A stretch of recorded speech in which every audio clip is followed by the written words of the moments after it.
서울시가 마포구에 새로운 자원회수시설, 그러니까 소각장을 건립하기로 했어요. 네. 사실 마포구에는 이미 소각장이 하나가 있어요. 2005년부터 하루에 750톤 가량의 쓰레기를 이 마포구 소각장에서 처리를 하고 있는데, 여기에 이제 서울시가 신규 소각장을 마포구 상암동의 기존 자원순환시설 부지에다가 설립하기로 한 거예요. 이 신규 소각장은 2026년까지 지하화해서 건립을 하고, 기존에 있던 이 소각장은 2035년까지 철거를 하기로 했습니다. 새로 짓는다기보다는 기존 시설을 철거하고 그 시설을 대체하는, 현대화하는 시설을 새로 짓는 거죠. 그렇기는 한데 2026년부터 한 10년 동안 마포구에는 소각장이 2개가 있는 거죠. 하나는 철거 중이면서도 계속 운영하고 신규는 완전히, 기존에 있던 소각장이 750톤가량의 쓰레기를 처리할 수 있었다면 이 신규는 1000톤의 쓰레기를 처리할 수 있다고 해요. 그래서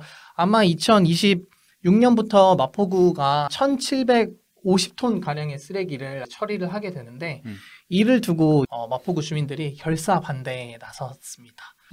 오늘은 쓰레기 이야기도 나눌 건데, 사실 이거 관련해서 굉장히 재미있는 의학스러운 그런 일이 발생을 했어요. 그래서 웃기는 일이 발생했죠. 네, 참 웃기는 일이 발생을 했습니다. 네, 그래서 오늘은 그 이야기 하고 그 다음에 쓰레기 이야기도 한번 해보도록 하겠습니다. 그러니까 자원회수 시설이라는 게 그 이름을 되게 멋있게 지어놨는데, 쉽게 말하면 쓰레기 소각장이죠. 네, 쓰레기장이에요. 물론 쓰레기를 소각하면서 발생하는 열을 지역의 난방열로 활용하기도 하는 등 거기서 발생하는 열을 다시 한번 재활용하는 역할도 하긴 하는데, 어쨌거나 이게 쓰레기 소각장이고 그 소각되는 쓰레기 중에는 정말 다양한 것들이 있단 말이에요. 그렇죠. 당연히 환경오염 될 수밖에 없고, 네. 악취도 날 수밖에 없죠. 아무리 지화한다고 하지만. 네, 지화하고 필터를 아무리 열심히 만들고 해도 거기서 발생하는 그 유해가스들을 완벽하게 처리할 수는 없단 말이죠. 그래서 거기서 일하시는 노동자들도 유해가스를 항상 맡으면서 일한다 그러더라고요. 어쨌거나 쓰레기 소각장을 안 지을 수는 없는 노릇이잖아요. 어쨌건 우리가 살면서 쓰레기를 매일 발생시키고 있고, 그쵸. 그 발생시키는 쓰레기는 어떻게든 처리를 해야 되는데, 지금으로서는 가장 쉬운 방법이 태워버리는 것이고, 우리가 나중에 돈이 많이 생기고 기술이 발달해서 우주로 보내버리면 모르겠지만은 그 비용이 현재까지는 더 비싸기 때문에 그렇게 못하고 있는 거잖아요. 그래서 이게 참 여러모로 안타까운 일이긴 해요. 어쨌거나 쓰레기를 처리해야 되고, 서울이 전국에서 쓰레기 가장 많이 나오는 곳이잖아요. 그쵸, 왜냐면 그쵸. 사람이 가장 많으니까. 서울에서 나온 쓰레기는 서울 안에서 처리하는 게 맞는데 바람직하죠. 합리적인데, 네. 서울에는 특히 사람들이 많이 살다 보니까 그 어느 지역보다도 가장 강하게 사람들이 반발하는 곳이기도 하고. 사실 이 쓰레기 소각장은 서울시 어느 구에 건립한다고 해도 다들 좋아하지는 않겠죠. 좋아하지는 않을 텐데, 그래서 사실 정치가 있는 거잖아요. 이 문제를 어떻게 해결할 것인가를 앞으로 정치가 풀어내야 되는데, 제가 보기엔 시작부터 좀 삐끗을 했습니다. 서울시에서 새로운 쓰레기 소각장, 정확히 얘기하면 자원회수 시설을 짓겠다고 발표를 했었고, 그래서 그 장소들을 여러 곳을 물색을 했었어요. 여러 지역들을 이제 후보로 두고 새로운 자원회수 시설을 건립할 장소를 물색했는데, 결국에는 마포구 자원회수 시설이 있던 곳이 다시 한번 선정이 된 거죠. 그러니까 그쵸. 마포구 주민들은 사실 이번 기회에 마포구에서 이 쓰레기 소각장이 사라지길 바랬을 텐데, 그게 무산된 거니까 마포구 주민들이 적극적으로 반대를 하게 됐단 말이에요. 이번에 서울시 의회 앞에서 모여서 반대 집회도 열고, 그리고 서울시 의회 회의에서도 방청을 했는데, 그러니까 마포구 청장이나 마포구 의회, 마포구 지역구의 시의원들도 소속 정당을 떠나서 다 반대했단 말이에요. 지금 이것 때문에 마포구청장은 이제 국민의힘이고, 그죠. 이제 여기 국회의원은 정청래 더불어민주당 국회의원이고, 이제 이 쓰레기 문제로 대통합을 이뤘잖아요. 그죠. 둘 다 지금 마포구에 소각장은 안 된다. 그죠. 표 앞에서 정당이 있겠습니다. 네. 근데 지금 이 표 앞에서 정당과 정치가 없다라고 강력하게 소리 지르는 분이 한 분 나타났잖아요. 진짜 깜짝 놀랐습니다. 그죠. 국민의힘 이승복 시의원이 네. 마포구의 새로운 자원회수 시설과 관련된 시의원들의 발의가 끝나고 나서 마포구 주민들이 이제 박수를 치고 환호한 다음에 철회하라를 연말했잖아요. 그러니까 김현기 의장이 좀 진정하세요. 여러분의 의견을 경청하겠습니다. 이렇게 정중하게 얘기를 했거든요. 그러고 나서도 계속 몇몇 이제 주민들이 좀 소리를 지르니까 갑자기 국민의힘의 이승복 의원이 돌아서면서 조용히 하세요! 하면서 시끄러워! 계속 주민들이 소리를 지르니까 네? 이제 반말로 조용히 해! 시끄러워! 나가세요. 아주 잘못됐죠. 네. 물론 이분의 지역구가 양천구. 네. 저도 깜짝 놀랐는데 주민이시잖아요. 제 지역구더라고요. 물론 저는 이분을 투표하지 않고 다른 분을 투표했는데 그분은 떨어졌지만 아무튼 제 지역구라는 거에 대해 한번 깜짝 놀랐고 그리고 주민들 물론 자기 지역 주민이 아니니까 이렇게 막말할 수 있는 거 아닌가 싶기도 한데 근데 어쨌거나 이분은 서울시를 대표해서 선출된 시의원이잖아요. 그러면 서울시 시민들을 대상으로 서울시 주민들을 대상으로 이렇게 고압적인 태도를 취한다는 것 자체가 말이 안 되는 거죠. 서울시 시민의 민의를 반영하기 위해서 시의원이 된 건데 시민들이 조금 시끄럽게 한다고 어떻게 삿대질을 하면서 반말로 조용히 하라고 소리를 지를 수 있겠습니까? 경악스러운 일입니다. 이분을 보면서 모든 정치인들은 표 앞에서 조용할 줄 알았는데 그렇지 않은 사람도 있다. 진짜 참 웃긴 게 이분 페이스북에 들어가 보니까 셀카를 찍어서 올리셨더라고요. 이날 셀카를 찍어서 방청객들 많이 오셨습니다 라고 올려놨더라고요. 사진을. 뭐 끝나고 올렸는지 그 전에 올렸는지는 잘 모르겠지만 방청객들이 많이 왔는데 많이 와서 그렇게 소리를 질렀었던 걸까요? 전 대중 스타가 되셨습니다. 이승복 시의원을 향한 일침이 있습니까? 너나 조용히 하세요. 정답. 굉장히 시끄러웠죠? 네. 아니 어떻게 진짜 그렇게 소리를 지를 수 있었는지 용기가 대단합니다. 네, 훌륭합니다. 그래서 제가 그분을 찾다가 지자체장이랑 시의원 같은 경우에는 주민 소환이 가능하거든요. 네네. 그래서 이거 주민 소환을 해볼 수 있지 않을까 싶어서 검색을 해보니까 안타깝게도 매우 안타깝게도 당선이 되고 1년이 지나지 않은 자는 주민 소환 대상이 아니라고 하더라고요. 1년이 지나야 되는군요. 네, 그래서 이제 막 시작한 지 2달이 지나가지고 이분을 주민 소환할 수는 없을 것 같고 1년 뒤에는 당연히 또 기억에서 사라지겠죠. 그렇죠. 네, 기억에서 사라질 거라서 우리가 종종 이렇게 뭐 조용히 해야 할 필요가 있을 때마다 요 짤을 좀 쓰면 좋겠네요. 네, 뭐 우리 기억 속에 함부로 잊히지 않기 위해서 자주자주 좀 상기시킬 필요가 있겠습니다. 네. 저희가 앞에서도 얘기했지만 이 쓰레기 문제가 현결님 얘기하신 것처럼 우리가 소비하지 않을 수는 없잖아요. 네. 그래서 쓰레기가 어떻게든 생길 수밖에 없고 그리고 특히 지난달 17일에 서울에 엄청난 폭우가 내렸어요. 그로 인해서 발생한 쓰레기만 1.1만 톤. 네, 1만 1000톤. 네. 이라고 하는데 서울시에서 매일 약 3,200톤 가량의 쓰레기가 발생한다고 해요. 그 중에 저희가 버리는 쓰레기들도 있겠죠. 네. 그런데 서울시가 하루에 처리할 수 있는 쓰레기 양이 2,200톤입니다. 그러면 1,000톤 가량의 이 쓰레기는 어디로 갈까요? 서울이 아닌 다른 곳으로 가죠. 그렇죠. 이 쓰레기는 다 인천으로 갑니다. 그래서 인천 매립지에 묻어두고 있는데 인천에서도 이제 2026년도부터는 우리도 쓰레기를 받지 않겠다. 라고 해서 서울시가 급하게 1,000톤 가량의 쓰레기를 처리해야 할 곳이 필요해졌고 그래서 이번에 이 상암동에 1,000톤 규모를 처리할 수 있는 쓰레기 소각장이 생기게 되는 건데 핵심은 저는 결국 우리가 쓰레기를 줄여야 되지 않나라는 게 핵심인 것 같아요. 그렇죠. 네. 근본적으로는 쓰레기를 최소화하는 게 맞는 방향이죠. 그렇죠. 장기적으로는 우리가 쓰레기를 최대한 줄이는 방향으로 가야 하고 쓰레기를 배출하더라도 그것을 다시 재사용하거나 재활용할 수 있는 그런 쓰레기를 최대한 많이 만드는 것으로 가야 되는데 단기적으로는 이게 해결이 안 되니까 문제인 건데 그거 생각이 나네요. 2018년에 쓰레기 대란 기억나요? 그때 업체들이 폐비닐 안 받는다고 선언하면서 전국적으로 난리가 났잖아요. 쓰레기가 막 쌓여서 산이 여기저기 생기기 전에 해결이 돼서 다행이었는데 동남아나 중국 등으로 우리나라가 쓰레기들을 수출했었잖아요. 우리나라가 아시아에서 쓰레기를 가장 많이 수출하는 나라 중에 하나라고 하는데 그러니까 중국이나 동남아에서도 이제 우리가 더 이상 쓰레기 안 받겠다. 우리가 니네 쓰레기 처리장이냐 하면서 그쵸. 안 받겠다 하면서 이런 난리가 났는데 쓰레기를 만들기만 하고 우리가 처리할 생각은 못하고 또는 쓰레기를 줄일 생각을 안 하고 있으니까 이러한 난리가 났었고 그리고 이 대란이 다시 오지 말란 법도 없어요. 그쵸. 지금 근본적인 문제가 해결이 안 되고 있기 때문에 사실 지금 이게 저는 일어난 거라고 생각하거든요. 맞아. 이런 형식으로 일어나고 있는 거죠. 다음에 또 어떤 방식으로 쓰레기 대란이 일어날지 모르는 그런 상황인 거예요. 그래서 결국 우리가 스스로 쓰레기를 줄일 수밖에 없는 건데 뭐 사실 쓰레기 줄이는 방법은 많죠. 여러 가지 방법이 있긴 하겠죠. 네, 뭐 그 중에 뭐 실천할 수 있을 만한 거 뭐 있습니까? 뭐 가장 대표적으로 카페에서 커피 사 마실 때 일회용 컵 안 쓰고 물병 이용하는 것도 있고. 우리가 코로나 시국에 배달 엄청 시켜 먹었잖아요. 그러면서 쓰레기가 엄청 많이 나왔는데 그죠. 사실 배달을 안 시키고 포장하는 것도 집에 있는 용기를 가지고 가서 포장하는 것도 방법이고 네. 그리고 예전에 중국집에서 짜장면 시키면은 멜라민으로 된 그 플라스틱 그릇에다 배달해줬고 그걸 또 다시 회수해가잖아요. 맞아요. 근데 요새는 요즘엔- 그냥 일회용 그 스티로폼 그릇에다가 주더라고요.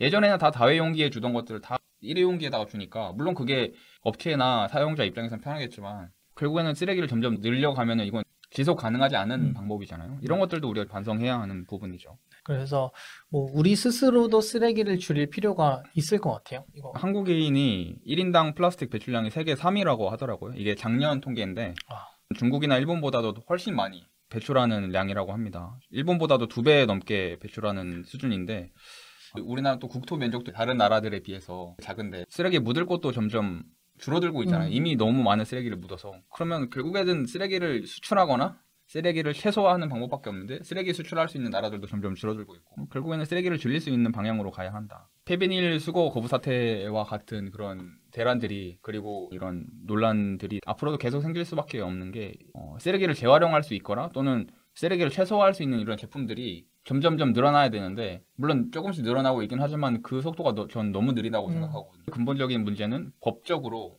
생산자들이 이 쓰레기를 최소화하거나 재활용 가능한 부분을 많이 늘려야 하는 의무가 너무 적어서라고 생각을 해요. 그러니까 우리나라 같은 경우에는 뭐 생산자 책임 재활용 제도라는 게 있긴 한데 다른 나라랑 다르게 생산자가 지는 부담이 굉장히 적대요. 그러면서 동시에 지자체가 지고 있는 책임도 적고 그러니까 아무도 책임을 안 지고 있다 보니까 생산자 입장에서 자기가 편한 대로 생산을 하고 쓰레기가 발생하든 말든 자기는 어차피 책임이 없으니까 내 마음대로 생산할 건데 뭔 상관이야 이런 태도로 생산을 해도 되는 이런 구조가 근본적인 문제가 아닐까 생각을 합니다.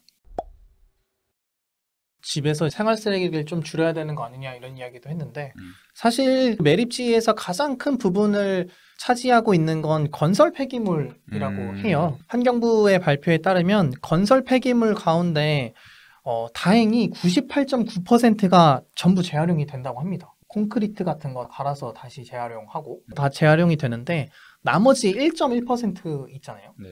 그게 지금 전체 쓰레기 매립 가운데 50%를 넘게 차지를 하고 있다고 해요. 그래서 나머지 1.1%가 뭐냐 하고 봤더니 공사장에서 그냥 분리수거하지 않고 막 버리는 거 있잖아요. 그냥 뭐 욕조 뜯어내가지고 다 분리해야 되는데 분리 안 하고 그냥 버리고 뭐 그런 거 많잖아요. 유리 같은 거 뜯어낼 때 타일이랑 같이 뜯어내면 분리해서 버려줘야 되는데 그렇게 버리지 않고 그냥 다 갖다 버리는 거죠. 이게 지금 절반을 차지하고 있다고 하니까 이 건축물 폐기물을 재활용해서 다시 건축물을 짓는데 사용할 수 있다고 해요.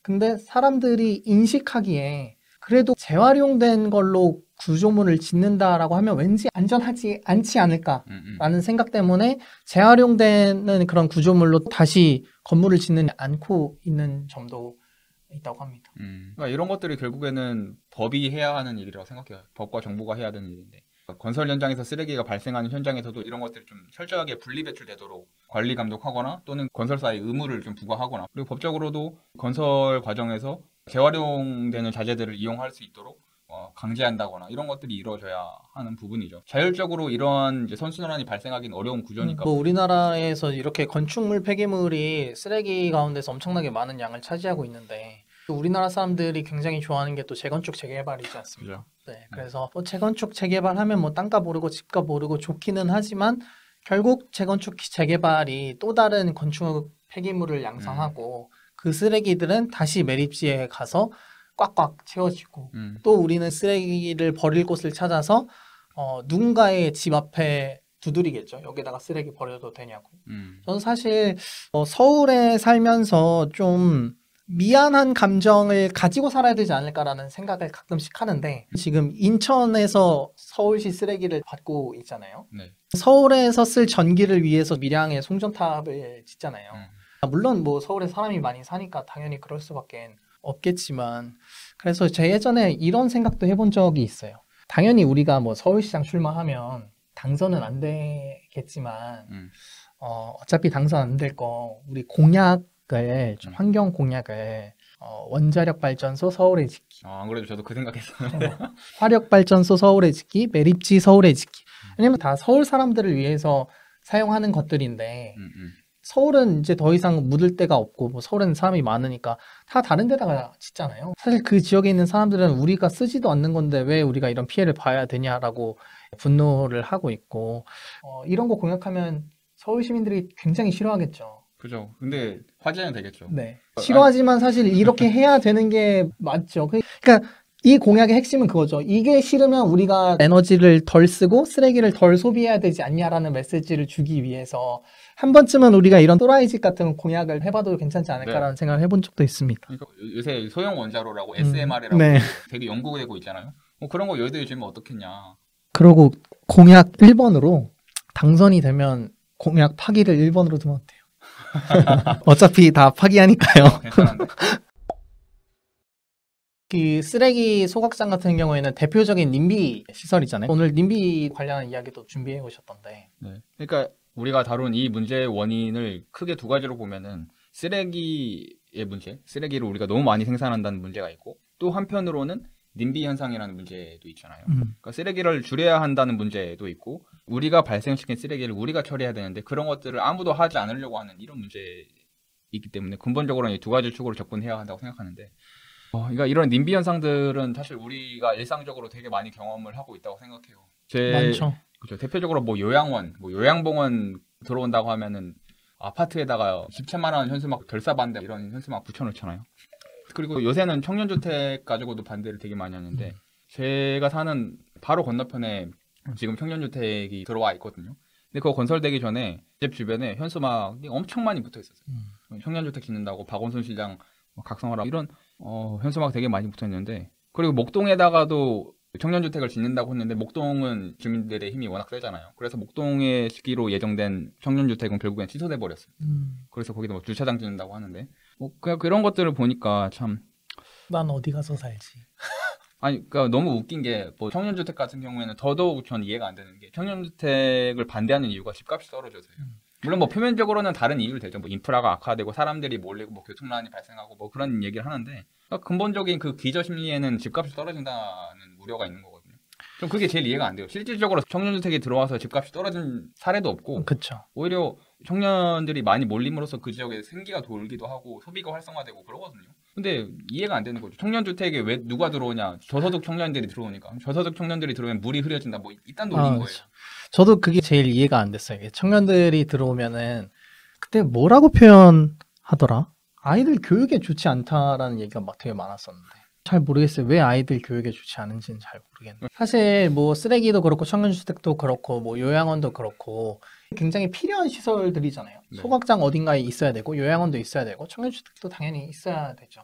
근데 이런 것들이 어디에 들어설 때마다 이 반발을 어떻게 해결할 거냐가 가장 중요한 건데 사실 그래서 정치가 있는 거기도 하고 이때부터가 저는 정치의 시간이라고 생각을 하는데 이번 소각장 문제도 그렇고 과연 정치가 올바르게 작동할 수 있을까 싶은 부분이 좀 있어요. 결국 서울시는 마포구에다가 짓겠다라고 강행할 테고 다시 주민들이랑 구청장이랑 국회의원은 당이 다름에도 손을 잡고 또 서울시에 대해서 항의할 테고 정치가 해결해야 되는 문제인데 그거 생각나세요? 2019년에 강서구에 특수학교 설립한다고 하니까 지역 주민들이 특수학교 반대 추진위원회를 만들어가지고 특수학교가 웬 말이냐.